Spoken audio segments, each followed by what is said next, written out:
Welcome to another episode of Peep and EIP, an EIP focused series where we discuss one Ethereum proposal and understand why that is important for the Ethereum network. Today we are going to learn about EIP-2938 account abstraction, and our guests are Sam Wilson and Ansgar Dietrichs. We are also joined by James Hancock, Lightclient, and Herders. EIP-2938 is a standard track core EIP proposed in April this year and is moving towards consider for inclusion for Ethereum future upgrade. According to the summary provided in the EIP, account abstraction allows a contract to be the top level account that pays fees and start transaction execution. To understand the proposal more, let me welcome our guests, Sam and Ansgar. Thank you for joining us on the show. Before we dive into the proposal, let our audiences know something about you, your engagement with the Ethereum community. My name is Ansgar, and together with Sam. Sam, if you want to say hi. Hey. Yeah. So the two of us, we are like part of the Quilt team at Consensus. We're doing like general Ethereum research and different topics. And one of the things we did over the last, I would say 6 months, something like that, was to work on account abstraction. And that's why we're here today to talk a little bit about the EIP that basically this effort resulted in. That's EIP-2938 for like one specific flavor of account abstraction. And so the idea for today would be to talk like very briefly on like account abstraction in general, and then specifically like this flavor, what makes this, like what's the idea behind this specific approach here? Why do we think that this actually is like a feasible way of bringing account abstraction to Ethereum? So yeah, as I just said, like I'm happy to like answer any questions, or like I mean I think we just want to basically have it be a little bit of like a conversational setting. So I think I'll just start talking, and Sam, just feel free obviously to always also join in. So basically, like I think it makes sense to very briefly start with like a little motivation for account abstraction in general. And so and this basically, the idea is that obviously coming from Bitcoin, the idea with Ethereum was to make blockchains programmable, right? And in Bitcoin, of course, things are not really programmable, but interestingly enough, there's some very limited programmability with like these validation scripts. This is the Bitcoin scripting language. You might be familiar with that. And that like programmability is on Bitcoin is exclusively for determining validity of transactions, right? So you can in your output, you can basically specify some conditions under which you can then spend these outputs again. The effects of transactions, there's nothing you can do about them. That's basically just send money from A to B. There's no programmability. And now on Ethereum, of course, we have all these programmable effects. You can have smart contracts that can do whatever you want them to do, basically. But today, there's just no way of having any any variability on the validation side of things. So you always have your transaction always has to include like an ECDSA signature that is being checked, and only if the signature and the nonce and everything right it matches, only then are the effects executed. So that actually like in a very narrow sense is a little bit of like functionality loss as compared to Bitcoin. And so the idea with the account abstraction is just bring that back to Ethereum. And also have the validity of a transaction already be fully programmable. And then to see like what that actually means. So basically, just like a very simple example. So let's say there's some contract. I always think like for the simplest AA use case, I always think of like a smart contract wallet or something, right? So this is my contract basically. I as a user want to just maybe the contract holds some funds for me or some tokens or whatever, right? It's just a contract, and I want to interact, like I want this contract to like send some transaction or whatever to some target. Maybe I want to send from my smart contract wallet to someone else some funds or something of that sort. And in that contract, I have defined rules for when my transaction is valid, basically. What I have to do today is I basically have to own what is called an EOA, externally owned account, like an address on Ethereum that also has to have funds. And then I have to basically send a transaction from that account to the contract, which I'm calling the outer transaction, and then the contract then can send an inner transaction. But this is obviously like, this is like one layer of indirection that is problematic. And then of course also, yeah, and then what I could do, what's currently being done is I could use like something like a relayer, but then for relayer setting, I have to basically talk to relayer, then the relayer has to have an account on Ethereum, and then the relayer has to send the outer transaction, then my contract probably also has to do some kind of payment, so it gets even more complex. And so what would AA bring here? Basically, this is the ideal state where there's a contract, and I just directly like create a transaction that starts at that contract, and then does whatever I want it to do.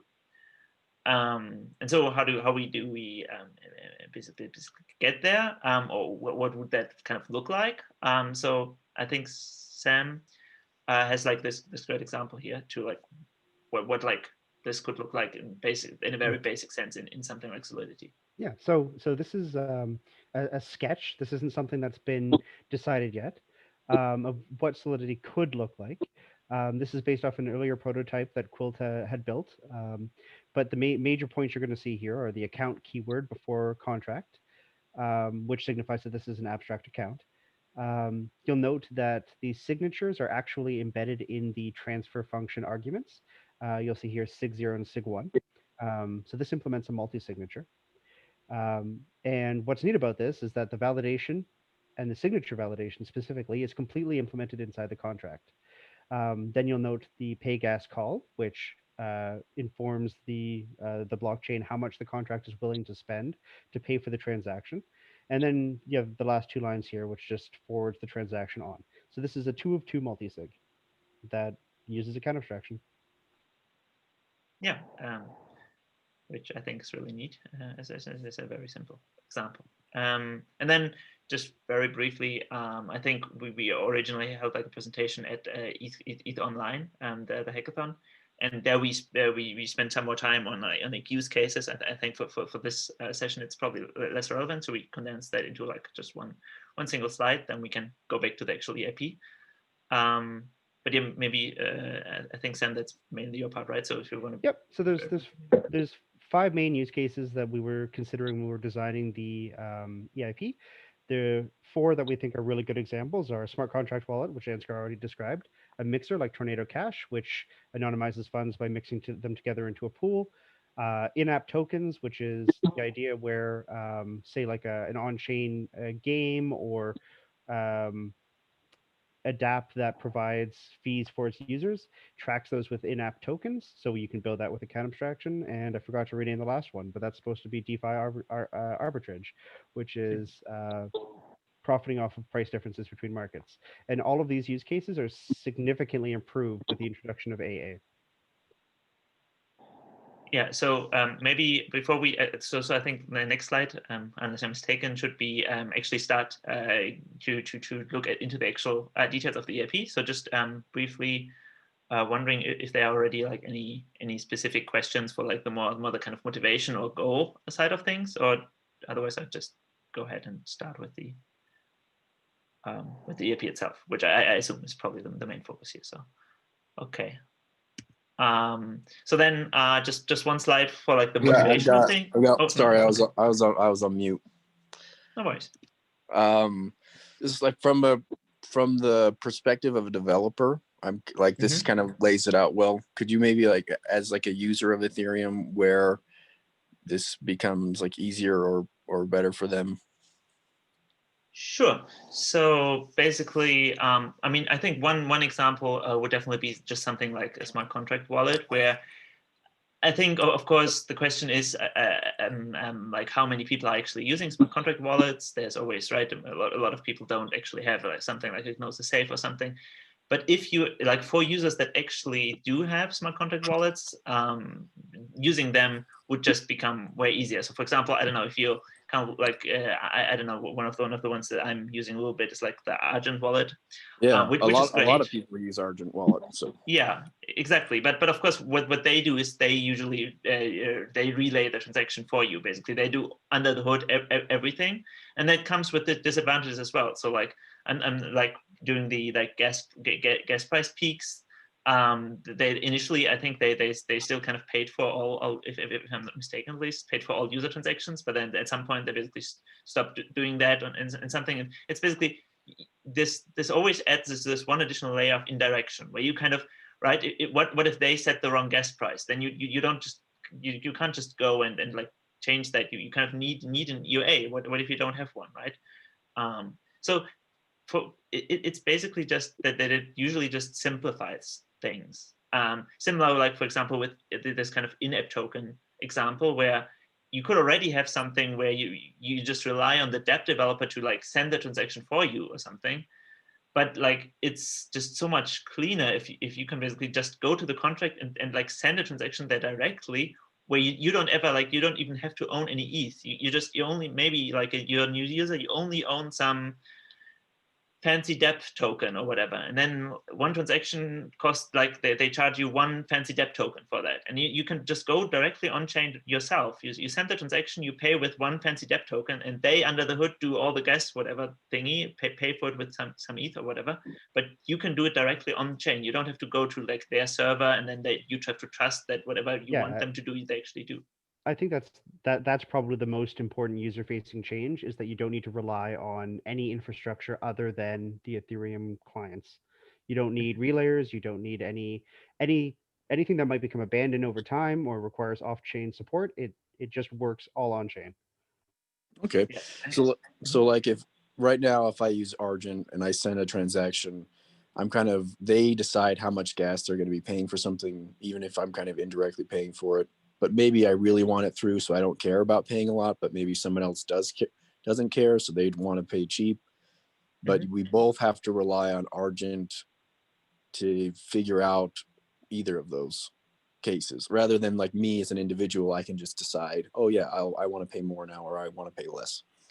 Exactly. And I mean, I'm sure like they could make that also work today, where they could basically offer some functionality where you can, I'm not sure, maybe they even do, I'm not that familiar with the exact setup. So maybe you can already like technically like directly send a transaction, initiate a transaction from your own EOA, right? You can maybe have like an address on Ethereum, you can immediately interact with, I would even assume that's the case, and you can like call into your Argent wallet. But that's of course right. This is that's really complicated. It's way more complicated. If it was really in a game, then it would be even less likely that all this would happen.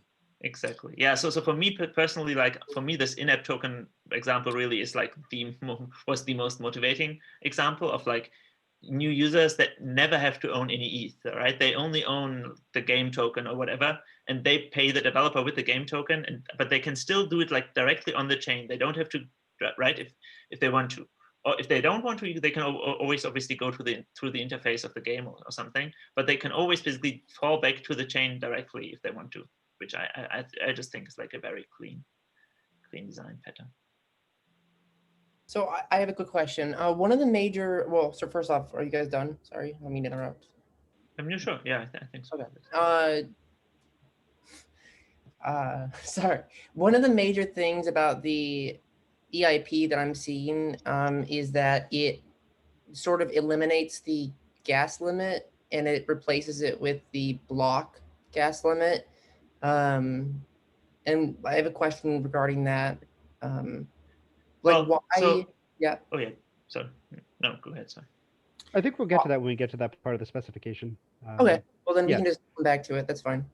That's what I was going to say. But yeah, I think that makes more sense. Yes. Because that's actually the next thing we are going to look at. After this, we have basically this one slide here, and then after I was going to shift over to the actual EIP document and just go through it and talk about the individual things. And so for any like individual, I think EIP specific questions, I think it's just probably best to talk about then. Sure, we can just come back to it. Thank you. Okay, yeah, but sounded like an interesting question. So let me then briefly go through this just so we can get going then there. Unless there were any other open. No, I don't. No, that was good. Thank you. Awesome, thanks. Yeah. So for the specification itself, just like this is just supposed to give like a little bit of background and motivation of why we did the EIP the way we did it. and to give full credit, that was not our initial approach. We initially just went ahead and had like a somewhat simpler approach, and then we went to Vitalik for feedback, and then he was like, listened to us for 5 minutes, was like, well, why don't you just do it like this? And now we arrived at this kind of design. So the idea is, of course, account abstraction has been around for like a long time already. So like I found this EIP-86 from Vitalik in February 2017, and the question, of course, is why has it never been like actually implemented? Why is it not on chain yet? And the answer is that it's just like relatively complicated. I think even our EIP as it stands is still like relatively complicated. And for the longest time, most of the proposals actually had like a lot of consensus changes, and like a lot of consensus changes obviously reduced the chance of anything ever making it to chain. And so what we kind of figured out here was to try and come up with a design where the actual protocol changes are really small. And I hope at least like we can convince you, like when we look at the actual EIP, that the actual protocol changes that all clients have to like implement, that have to really be identical, and otherwise we have the same issue we had earlier today. If you notice that with like get and so on, right? You really don't want to have a change split. So this is obviously the critical part that you really don't want too much of in any forks. And so the idea of this proposal is really keep the consensus part minimal. And so then question here. So consensus, you're talking about human consensus. You don't want to cause a fork. Right? That's what the kind of consensus. You're not talking about Ether blockchain consensus. Well, I mean, so what I was thinking of mainly was basically protocol rules. So something like a transaction that looks like this has the following effects, right? And then in every single client, it has to have the exact same effects. Otherwise, of course, we come to split. I wasn't thinking of like forks in the sense of some people like AA, some don't, and so there will be like an Ethereum classic that doesn't support AA. This is about minimizing code, like consensus code change, not governance consensus. Oh, okay. Yeah, thanks. Yeah, I mean, maybe actually, now that you're saying that, that might not have been the best word to use, actually, consensus. Because you're right, there's definitely this double meaning there. Yeah, that's actually like a good point. But yeah, the idea was really like to keep the code changes minimal that could lead to like severe problems, because there are other parts of client code that are less critical, right? If you kind of drop a transaction after it has been in your mempool for an hour or an hour and 20 minutes, that doesn't matter, right? Like every client can just do that however they want. That's not something that can lead to like protocol issues. And so the idea was the part of the code, the actual EVM changes, right? The virtual machine changes, keep those to a minimum, and then have a look at like what are the issues with that that introduces, and then just find additional ways to mitigate those with mempool rules. And mempool rules really are these things that like every client does somewhat differently anyway, and it's very simple to like basically to do these kinds of change, and it'll become more clear once we talk about it. But basically, this kind of gives us like this property that it's like relatively easy to reason about them, and then we can always, the idea is you could always just like make them more complex or something at a later point, and we'll see all of that. But I think yeah, maybe that wasn't explained the best way, but I think it just makes sense to now go ahead and actually look at the EIP, because then I think a lot of things will actually become really clear. And I think do you mind if basically we quickly go back for a second? I have one clarification question, and that's why is a consensus protocol change like really difficult?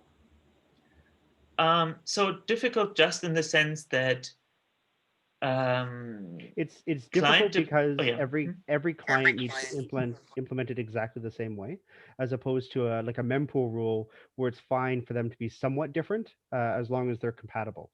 So that's probably why we make this distinction. Exactly. So basically, like if you talk to the Geth team or something, every time a new EIP is being discussed on the all codevs calls and all of these forums, then usually they are like very skeptical if they are like more than a very, very small amount of rule changes, right? Because then they have to spend like a lot of time of actually like double checking, comparing it with other client implementations, writing all these edge case tests just to make like absolutely sure that there's not even like some very weird edge case in which the implementation in different clients behave even just minimally different, Yeah. right? So yeah, that's basically. And part of it is the consequence of things going wrong is high. So it's even if the change in the code is easy to make, because there's this, if any of the clients do it slightly differently, you get a chain split. Like that consequences of things going wrong being high what makes it harder to do. And again, chain split in the like accidental way, not the Yes. Ethereum classic way, but like accidental. Yes. You really don't want that to happen. That makes sense. And then one more question, and that's what exactly is a mempool? Oh yeah, that It is probably. the I think we set do of explain that well later on, but transactions. go ahead, Sam. Yeah, so it's a set of transactions that clients maintain that haven't been included in a block yet. So it's your pending transactions. Yeah, so if you kind of send a transaction to the network with like, I don't know, either your own node or with MetaMask or whatever, it's just basically sent to some initial node where it starts, and then the node sends it to all other nodes that it knows, and then those send it to the other nodes, and then at some point, hopefully it reaches a miner, and then when they create a new block, they look at like all these kind of pending transactions that want to get in, and then they pick a subset and include it into new blocks. But this set of transactions that like all want to get in but aren't yet included in any blocks, those are kind of like the pending transactions, and those are often called like the memory pools of the clients. Great explanation. Thank you. Yeah, thank Awesome. Yeah. So then, then I think it makes sense to actually go ahead and look at the EIP itself. So here we are. This is like the EIP, and again, this is the first part. Just like gives basically similar to what we just did. Like talks a little bit about the motivation. So then the specification part, that's the actual the main part of the EIP. And so I think plan would be to just go ahead, just maybe line by line or something. Of course, there are more important, less important parts, and just talk a little bit about why we do what we're doing here. And just like, again, to like briefly, right, just because we talked about it here, the difference are protocol changes and then these additional safety rules.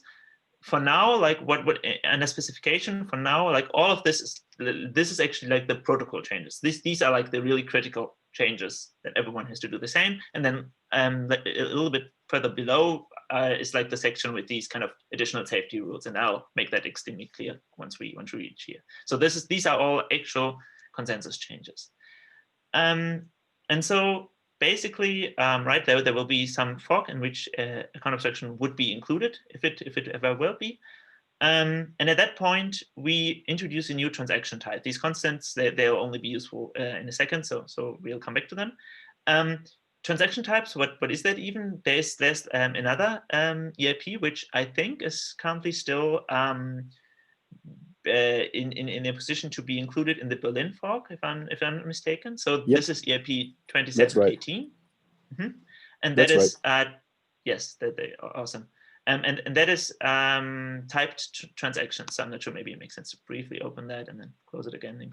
But basically, type transactions is really awesome. Until now, there's only one kind of Ethereum transaction, right? It always has like a from, a to, the signature. It's like all transactions look the exact same. Of course, then the contents are different, but the structure is always the exact same. And what this proposal adds is the opportunity to basically create different kinds of like transactions, right? For example, you could have a new transaction type for EIP 1559, right? That of course needs different fields because it doesn't just set one fee, but it sets like the base and then the kind of the tip, I think, right? Are the other two fields.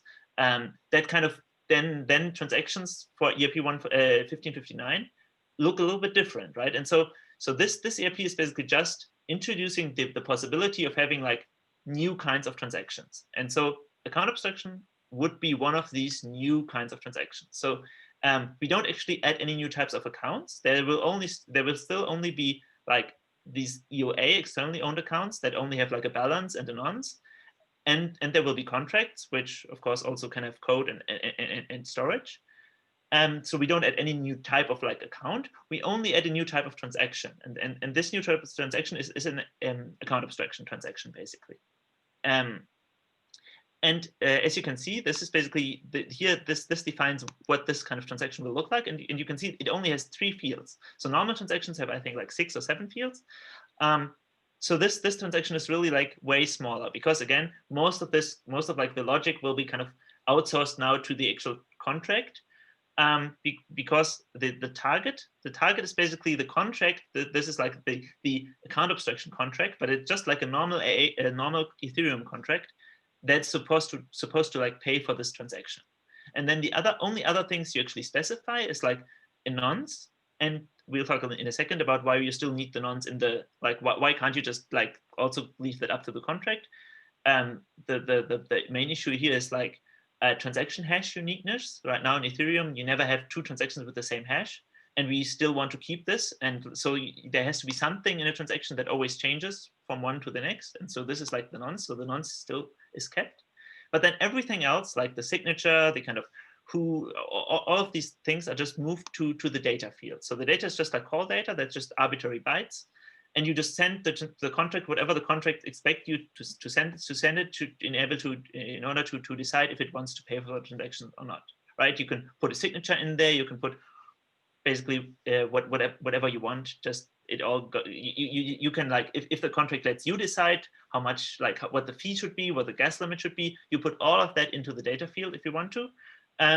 There's nothing like a gas limit, and I think, right, there will be the question in a second, but we're not there yet at the right location. But like things like gas limit, all you want to communicate to the contract, you just put in the data, and then because there's not that much pre-processing anymore, right? You don't have to check a signature or anything. The base cost of the transaction goes down, so you don't have to pay 21,000 at minimum for a transaction anymore, but it's only like 15,000. Of course, this value could be, that's just like our proposal, could be whatever, but I think that sounds about right. And then basically you have to go. So like then that's how you like kind of create a transaction.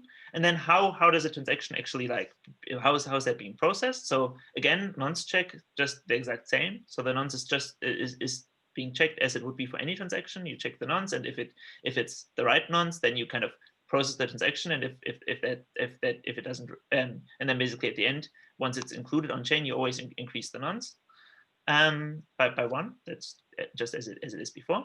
And then this is important, and I think this is like where the question will come into play. But let me maybe try and kind of preempt that by pointing out something important here. There's no intrinsic gas limit in the transaction anymore, but that does not mean like that. This is somewhat misleading, I think. The gas limit is simply set to the remaining gas in the block. That only kind of refers to the beginning of a transaction, because like if you started, when you start a transaction, you have to already give the EVM some gas limit, right? Like you always have to have some gas limit, otherwise you just execute forever. And so you give it whatever is left in a block. But the contract, of course, if it decides to pay for the transaction, it has to pay for however long the transaction takes. And so the contract, once it makes the payment decision, has the option to kind of set its own gas limit. And so this is just like the kind of placeholder gas limit. So as long as you don't know how much gas the contract will kind of choose to use, you start with the whole like remaining block gas limit. But as soon as the contract decides if it wants to pay or not, then it kind of sets the gas limit it actually wants to pay for. So like this kind of full block gas limit, that's not actually right. Otherwise the contract might have to pay for 10 million gas, even if it doesn't want to. So that's just once you start executing a transaction, initially you set it to the whatever gas is left in a block. I don't know, maybe at this point now, does it answer the question? Go ahead. Yeah, I'm just curious, what is the worst case scenario, that block.gas limit? What could that be? Just do you have any idea about that? Yeah, so basically, I'm not sure that if anyone knows what the exact count gas limit on Ethereum is. I think it's maybe something like 12 million, 10 million. I don't know. I'm terrible with these things. So something of that sort. 12.5 million. 12.5 million. That makes sense. Cool. Thanks. It is important. It is important to note, though, like nodes that like kind of receive a new incoming transaction, and we'll talk about that later in a second as well, and want to validate if the transaction is even valid, meaning that the contract is willing to actually pay for it. They wouldn't actually execute 12 million gas. I mean, unless they choose to, but normal nodes that like, right, if you just get the default gas or whatever, they won't just run for 12 million gas without like, before they know if you even want to pay for it. They will set their own like more strict gas limit, something like 100,000 gas or something. And then they like, if the contract didn't decide to pay by that time, then they'll just like basically come to a hard stop, right? Because they want to spend limited resources on validating transactions. But Cool, like from the consensus point of view, right? If you receive a new block and you kind of validate the block and you get to an AA transaction, you always start with setting the gas limit to whatever space would potentially be in the rest of the block, if that makes sense. Okay. So Yeah, Tim, sure. so I had that one question. Let's start it off with, why does Ethereum currently have a gas limit for a given for the transaction or for the block itself? For a transaction. I think that is really. Go ahead. Oh, it's so since it takes a certain amount of gas to complete a transaction, and you have to pay for that gas, setting a gas limit caps how much gas a user is willing to spend on a particular transaction. But isn't it set? Like, or are you able, or is the gas limit for a given transaction like flexible currently in transactions? It's flexible. You can set it yourself when you create your transaction. Most wallets hide that and they estimate the gas for you, but you can definitely set it yourself if you want. Oh, okay. So then nothing's changed here? In that just kind of, yes. So who sets the gas limit changes. So okay. Normally the end user, like a human, sets the gas limit, but now the contract gets to decide that. Okay, that's cool. So yeah, but you're right. Like the intention is to just replicate how it is currently. Just that like the instance making that decision is not the human anymore, but it's the one paying for the transaction, which is in this case the contract itself. But of course, how does the contract actually decide that? Like that's what we get to next, and that's like what's mentioned here. That's this pay gas opcode. So this is basically like a new opcode, like a new machine opcode that's added to the Ethereum virtual machine. And so the contract, a contract can basically call this opcode. And if you do so, then basically calling this opcode signals to the protocol that you as a contract are willing to pay for the transaction. So if you if the contract, for example, if you want to write your own account abstraction contract or like account abstraction enabled contract, because it's still a normal contract, then you you would have like some initial code that's always run once a new transaction comes in that does some kind of validity check. So for example, you want to implement a multisig, then you would do some signature checks. And once those go through and you're convinced that you actually want to pay for the transaction, then you as the contract, you call this opcode pay gas, and that kind of signals, okay, I'm actually willing to pay for this transaction. If you don't call pay gas, or you don't call it in time or something, or like even if you never call that, right, then the transaction is considered invalid. Like an AA transaction that never has like the contract that it starts at called pay gas, that's considered invalid, right? Because the contract has to actually decide to pay actively, otherwise the transaction is invalid. And just to clarify, invalid in this case means unable to be included in a block at all, which is different than a transaction that reverts, because a transaction that reverts still has to pay for gas, whereas an invalid transaction doesn't. Yes, it is more analogous to like a transaction, like a normal transaction with an invalid signature. You couldn't put that in a block, right? Because no one can pay for that because it's an invalid signature. And similar to this. That nodes could just reject that not right away, and like it doesn't need to be a mempool anymore, kind of a thing. Exactly. So if you receive a transaction, you execute it for whatever gas you want to basically maximally give it in the beginning, and it never calls pay gas, you just drop it because it's basically invalid.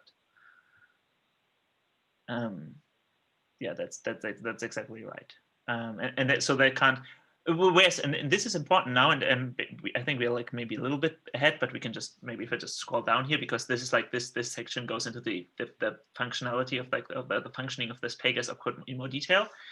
Interestingly, and this again tries to replicate one-to-one normal transaction behavior.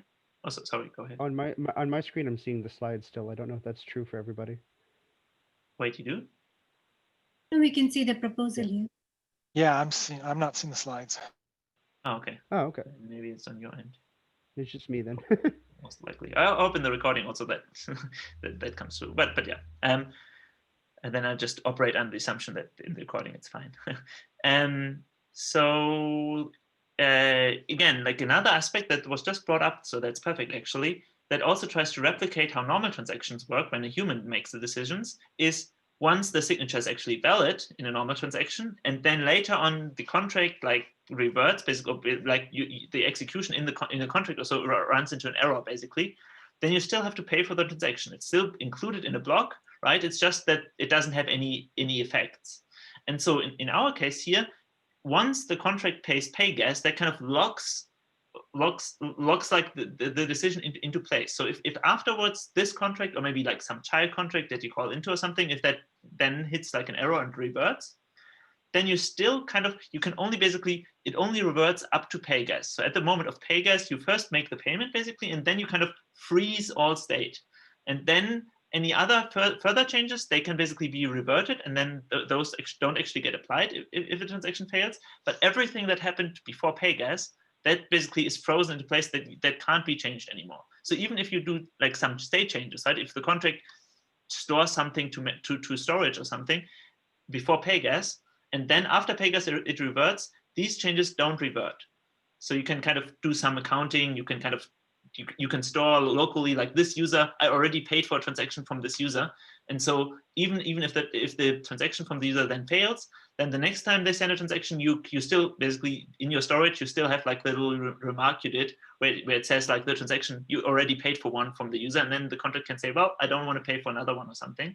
So that's why all basically this pay gas opcode has like this checkpoint behavior where all changes before it are frozen in place, but afterwards, like rollbacks and everything work just as before.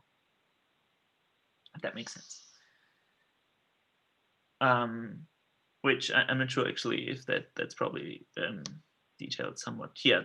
That's detailed in the section at the bottom here. But I think the rest here, it's we mainly already talked about it. So like what kind of what arguments, right? Opcodes usually take some arguments from the stack in the virtual machine, and so PayGas specifically is in order to be maximally flexible, because we don't know, maybe in the future you have different payment schemes with like EIP-2938 or so on. So it's like very flexible. It only takes in like a version number and like some chunk of like some pointer to an area in memory, and then depending on the like version number, you just interpret whatever is in memory in the way it's supposed to be. So like the version number 0 in the first like version number 0, you just in memory you only expect like a gas limit and a gas price, and so basically two values in memory, and then you just basically that just means you pay for a transaction with a specific gas price and a specific gas limit, just as like a normal user transaction. But like later on, you could have a version number 1 that is compatible with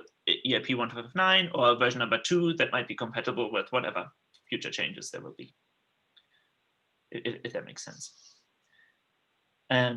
Like just subjectively speaking, I would say the only like somewhat tricky aspect of this opcode, I think this is all pretty straightforward, and like there shouldn't be any issues like for client implementations. And we actually did already like we did do like a test implementation of account abstraction in Go Ethereum, but that was of like an earlier version, so that's not up to date with the current spec of the EIP. We might do that at some future point. But we kind of already, just like as a demonstration in the early process of our work, we already implemented something fully. So we do have a little bit of experience there as well. And so this part really should be like relatively straightforward. The one thing that is like a little bit tricky is like this checkpointing behavior, to make sure any state changes you did before PayGas stay in place even after reverts. But as it happens, at least in Geth, and I think in the other clients we looked at as well, these things are actually also the way they actually implement databases and storage happen to fit this really well, where you can basically just just very briefly signal, please never roll back further than this, and then you can basically you get this behavior almost for free. So this looks a little bit more complicated, but it's also relatively easy to implement in clients. So I think we are kind of starting to reach the end of the kind of main. I'm not sure. Maybe we're running a little bit over time already. I'll try to like maybe speed that up a little bit, but also feel free to kind of signal to me if we kind of have to have a hard stop or anything. But basically, like I think we're kind of reaching the end of the kind of the actual consensus or protocol. I should say protocol changes. There's two small ones missing that I didn't talk yet. We do need to also add a new nonce opcode because the nonce is already verified like in the protocol, but you also want to make sure that the nonce is part of like, if you kind of send the contract a signature, you want to make sure that the nonce was one of the fields that the signature signs over. I'm not sure, depending on how familiar you are with signature schemes, if that makes sense. But basically, you want to prevent that like someone could just take the transaction, change the nonce, and the signature is still valid, right? Unless, of course, the contract for some reason wants to have that behavior. We talk about it later, but you need to expose the information, what nonce was used for the transaction. You need to have a way for the contract to access that information that wasn't in the EVM so far. So we also have to add like of course like a very trivial new opcode that just gives you the transaction nonce. Yeah, then what else? Replay protection, I think I talked about it. So basically, because we have the nonce, there's still no issue. Some slight technicality here that we actually only figured out recently is with self-destruct is this one opcode that everyone hates. And it also makes this a little bit complicated because I'm not sure if you know that, but like basically contracts can call self-destruct that deletes all their code and all their storage and resets their nonce back to 0. And then you get like some gas back. So you can basically, it's supposed to incentivize cleanup of unused contracts. But the issue here is if you have like an AA contract deployed and then the AA contract self-destructs, and then the nonce is reset, and then later on someone redeploys the contract at the same location again, then you might like kind of be able to send a new transaction that has the same nonce as one that was already included in the distant past with the old instantiation, and then you might end up with two transactions with the exact same hash in the blockchain, and that's exactly what we kind of want to prevent. And so we have to kind of find out some way to kind of mitigate that. So our preferred way would actually be to modify self-destruct so that it doesn't reset nonces anymore. It kind of just keeps the nonce at whatever it was when you call self-destruct. It only clears code and storage. But in case that is in some way like kind of a problem with like backwards compatibility, we haven't really discussed that with core developers yet, then we have this kind of fallback plan where we shouldn't talk about it too much. It's basically just like introducing a way where you can just say this contract can never be self-destructed, right? And then you get rid of this this problem. Quick question about nonces. So just to clarify, are nonces just like the number of transactions for a given account? And then the idea being that with each transaction, it's included in the hash calculation. So then the hash would always be unique. Is that yes, like that's exactly this. Yes. Okay.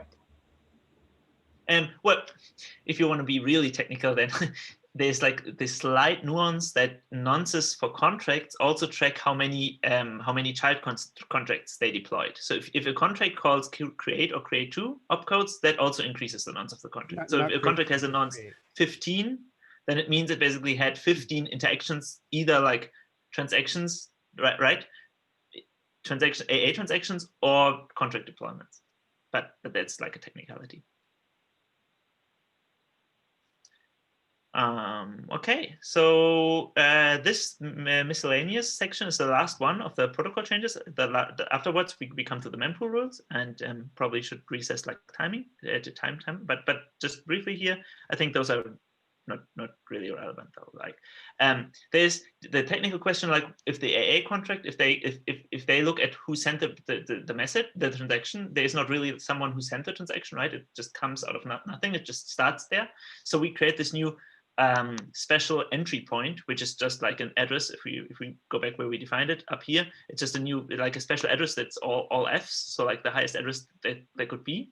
And so we just basically say canonically all AA transactions are like basically technically send from this address just for backwards compatibility. So such that opcodes that kind of ask for the sender of a transaction that they kind of understand what's happening. But this is really simple. Do you own that account? Just out of curiosity. What's that? Do you own that like top level account? Or are you just like this? It will never, like, no one will ever own it. This one, no one will ever own it, because it's like the way Ethereum address space is kind of structured is there are so many addresses that if you just pick one at random, the chance of ever finding like a private key that potentially could kind of unlock it, like infinitesimally small. So it's not feasible to ever find like a private key. But I guess what was this one, like, is this one owned by Ethereum? Like, is my point, like, is this one not able to be generated during the account creation? So theoretically you could generate it, but to intentionally find it would probably take longer than the heat death of the universe. So yeah, not probably, but very, very probably. Exactly. And it's actually, that's similar to how precompiles work. So precompiles are also technically basically have an address associated with them. It's the other way around. They are like very low numbers, so all zeros and then 1 or 2 or 3 or something. And there's also like basically same situation. It's like just the hope that no one will ever find like an actual private key for them, but hope like a very realistic and responsible hope. So it's not. So this will never happen. Basically, that we can be very certain about that. But there's no technical reason, right? It's not like a protected address or something. I mean, I guess we could make it that, but.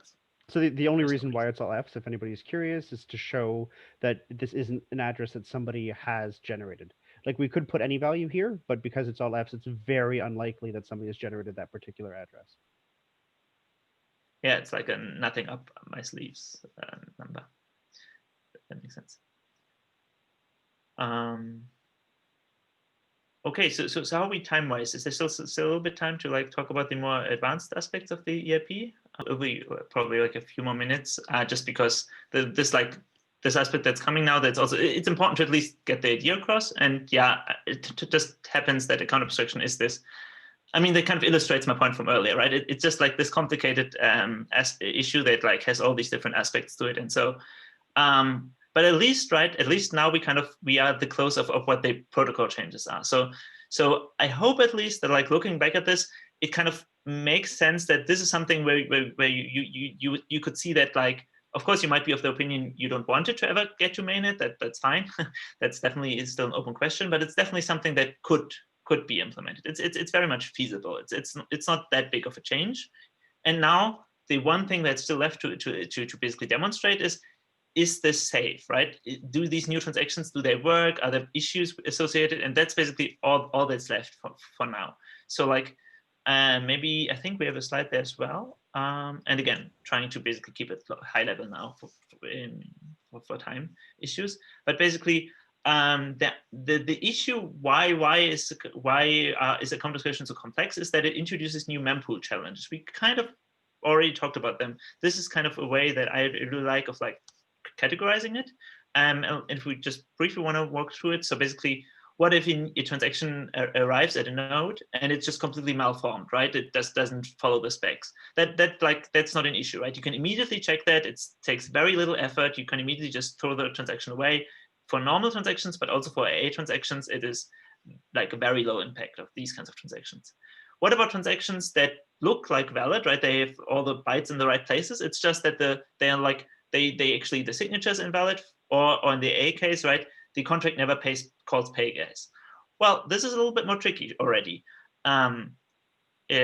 Normally, that's not that big an issue because clients are very optimized for like checking ECDSA signatures. That's very quick. You can do a lot of those. You just throw it away. That's fine. For AA transactions, you might actually want to give it, right, if like part of the validation is actually checking, like, let's say a zero knowledge proof, which is usually the example of like the most like load on the system, that might take 100, 200, 300, 400,000 gas, right? So that might actually take a while. So if a transaction comes in and you kind of spend a bunch of time on validating it, but then it turns out it's invalid and you have to throw it away, right? If a lot of those come in at the same time, you can kind of imagine that it's somewhat of an issue. It's not that big, and importantly, it's only for your individual node, right? You don't transmit the transaction or something. It's only like a local issue, but it's already something we have to address somehow. And then the big one, and that's basically the main idea I want you to take away here with regards to what AA has to solve, is that what about transactions that are valid, right? You receive them and they are perfectly valid. They want to pay, but then while you keep them in this mempool, right, where they are like, they want to get in, but they're not yet on the chain, and while they're in there, something in the network changes, right? Some state somewhere changes, or some balance somewhere changes, and now all of a sudden they're not valid anymore. For normal transactions, that the only way that can ever happen is if the balance of the account goes down, that once it's sent it, or the nonce of the account goes up. But that can only happen if another transaction from the same account is sent. So every time a new block comes in, you just basically look at what accounts sent transactions in the block, and then you only have to kind of go back to transactions for them and throw out some of those, right? But it's like a very clear subset of issues and circumstances under which you have to kind of clean out transactions. With account abstraction, if you only have like implemented the version I just showed you, the issue is any transaction could, like any contract could kind of access any global state, like it could call out, it could do whatever. And depend on like some very specific state on the other side of Ethereum, basically, for validity. And otherwise, it's not willing to pay anymore. So you basically process a new block, and then you just don't know any of your AA transactions in your mempool that are like, they want to get in, but they're not yet in. You know that at some point they were valid, but maybe all of them are invalid now, right? Potentially every single one could be invalid now, and you just don't know. You have no way of really telling. And so basically, this is usually why AA is so complicated, right? How do you make sure like these transactions don't just arbitrarily get invalidated all the time? This is like the key issue. And so I'm going to skip over like basically this is like about invalid transaction. That's fine. We have actually a write-up. Just a little note on why that challenge translates into a challenge is if the mempool is too full, then you can't include new transactions. So if it was full of stuff that was trash, quote unquote, then real transactions aren't getting into the network and they're not being propagated. And so you exactly. Like, every computer, every node is a computer that has memory, and if it gets full, then you can't do anything. Unless, and also, yes, and what you could also imagine is like, say there's like a whole bunch of AA transactions that all signal they want to pay like a lot of gas for them. They have like a high gas price, and then your whole mempool is full with those, and then a block comes in that changes some state, and all of them are invalid, right? And then all of a sudden, basically, your mempool is empty. There's just nothing in there anymore, right?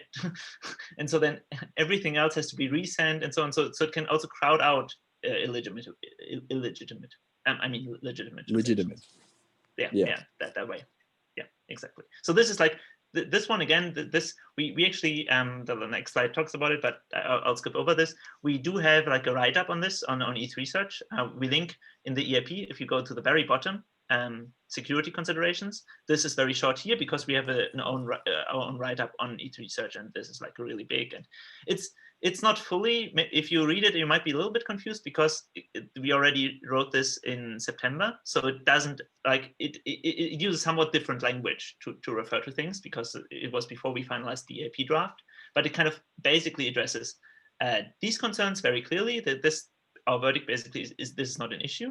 And then last thing for today, I want to just very give you like very high level overview. What is our idea at least here? How do we want to solve this one? Because that's the big one, right? And so this is the medium one. This is one where we are confident that we solved it. And this is the big one. Valid transactions turn invalid. And so mitigations here is let's say you're the mempool. I mean, you're on a node. You're on a client that has a mempool that keeps transactions. There are two strategies you could do. The first one is you kind of basically only allow AA transactions to even exist that kind of are safe, that have like these properties that you know about and whatever. And that was the route we initially went on. That kind of you have to complicate the protocol behavior and all of this. That's what we kind of decided against. Now, the second idea is it's fine if like these kind of problematic AA transactions are technically valid. You just never let them into your mempool. So like we only need a way of like identifying a safe subset of AA transactions, right? AA transactions that you can look at and you immediately know, this specific transaction, it remains valid unless this very specific thing happens. And this can only happen like only that many times in a block and all of these things, right? So we only need like basically a way of identifying like a safe subset of AA transactions. And then what happens is the other ones are still technically allowable, but they'll just never make it through the network because nodes there will be like a standardized like way of identifying safe transactions. All clients will implement roughly the same one, but again, they don't have to implement the exactly same one.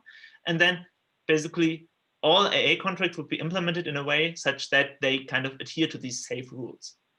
And unfortunately, I think we are kind of out of time to actually go through what these rules are.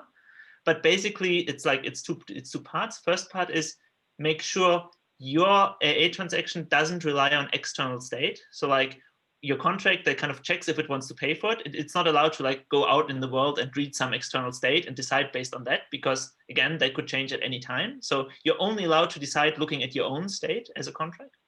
And then also these contracts, they kind of are protected that other ones can just go in and change their state at any time. So they kind of also have to have this kind of what we call a prefix, which says like, which basically very simply states like other contracts are not allowed to just call in and change our state at any time, because then this could also change. And if you just put those together, and we have to talk about this some other time, but like this gives you basically the property that it's very similar to normal transactions then. Like these kinds of subset of the AA transactions, if you only keep them in mempool, they will remain valid forever, basically, until at some point, like any other transactions from the same address or from the same contract is included in a block. And then only basically if a new block comes in, you only look at the AA transactions, you go at this contracts that send them, and you just basically only have to throw out those that were affected. And so it's like a very like mirrored behavior again of what is allowed and whatnot. And so I think that kind of concludes, let me see just briefly, but and then what we also do in the thing, but this I won't talk about it, is basically talk about how can we kind of what limitations does that put on AA, and how can we kind of step by step kind of relax these restrictions a little bit to allow for use cases that are also like very, so for example, before you decide if you want to pay, you want to at least be able to use libraries, right? Because libraries on Ethereum, they're technically also external thingies, but they don't access external state, they're just external code. And so one relaxation would be to allow those and things like that. So like the second part of the EIP deals with these things, but if we want to talk about them, we have to do that another time, because I think that's probably this is a good stopping point. Yeah. It for today. Yeah. I mean, unless if there are like any specific questions now for these parts, probably it'd be great to have a follow-up on like specifically the addressing that last challenge. Yeah, like a follow-up episode or something about that, because I know from the core dev stuff, that's what usually comes up, and then we kind of get to this point, and then it takes a long time to get there, and then we don't actually get to talk about it. So it'd be super great to have another one of these. So the good news here is we are already planning another call, a community call, which is going to invite a wider audience so that we can take up some more calls, questions from the community. And that would be, I believe that would be super helpful for people to understand that. Although just briefly, I do think there's a point though that as you just said, that like we always like this is the like one of the complicated aspects, and then we always take a lot of time to get there, and then we never really talk about this part. And just want to make sure, because maybe the community call might be also similar, where a lot of the people joining there might not be familiar with these more introductory parts, and so we might also not get to these more complicated technical questions in the community call. So it might make sense to keep this separate, and maybe at some points it doesn't have to be like very immediate or something, but at some point schedule like a follow-up session specifically like for the second part in more like a smaller group as well. I think that might actually make sense. Yeah, I would totally agree with that. And the community call will likely come up with some more questions that if weren't addressed in this call, we could also be addressed, something like that. Yeah, sure. We'll be happy to arrange one more call. I mean, like the part 2 of this proposal. Thank you for the overview. But before we go, I have one last question about that AA playground thing. Does it still hold good? Like people can go and use that, give it a try? So this that's a good point, actually. That was the implementation, like this kind of implementation we did early with like a very early version of account abstraction. I would say anyone who just want to kind of get a feeling of how that could feel like in Solidity and how it could feel like interacting with these things, that would be very helpful. And that was actually like a really nice thing. So you can actually write a contract, an AA contract today, and kind of deploy it and play with it. But you shouldn't like go, if you're interested in like this specific version, that's not helpful, because it's not this exact version. But if you just want to get a general feeling, then I would definitely encourage that. Yes, that's a good point. Great to know that. Thank you. So this proposal has a lot of resources available out there, right? Some of them are we are going to add in the description section below, and I hope this episode today will help people to understand the proposal, and some of them can also go ahead and try this cool project, because this has a lot of interesting use cases. If you want to participate in active discussion, you may want to join the @RAD Discord channel for account abstraction, and people can also follow the proposal on @Magician. I believe this proposal is also getting into CFI, the Consider for Inclusion, and my hope with this proposal is that it will help Ethereum adoption if considered in the future upgrades. So we would be organizing another call, as we mentioned earlier, the community call soon, and we'll have authors again to take more questions. Thank you very much, Sam, Ansgar, James, Matt, and other people who joined us today. For people watching us on YouTube, you may find Twitter handle for today's guest and rest of the participants of this meeting in the description section below. And we will also share the slide link that was shared in the meeting today. If you have any questions, comments, or suggestions about this or any other proposal, feel free to leave a comment. You are welcome to drop by to the Cat Herders Discord and say hello to us. The invite can be found in the description section below. Next week, we will be having the first informational EIP on the show, and the guest will be Danny Ryan to talk about EIP-2938, Serenity Phase 0. So if you like this EIP focus series, share it with other community members, let them know about Peep to hit like, share, and subscribe to the Ethereum Cat Herders channel. See you next week. Till then, keep sharing your love with Cat Herders. This is your host, Pooja Ranjan, signing off. Thanks. Thank you. Thank you so much for making this happen. That's Here's all. very great.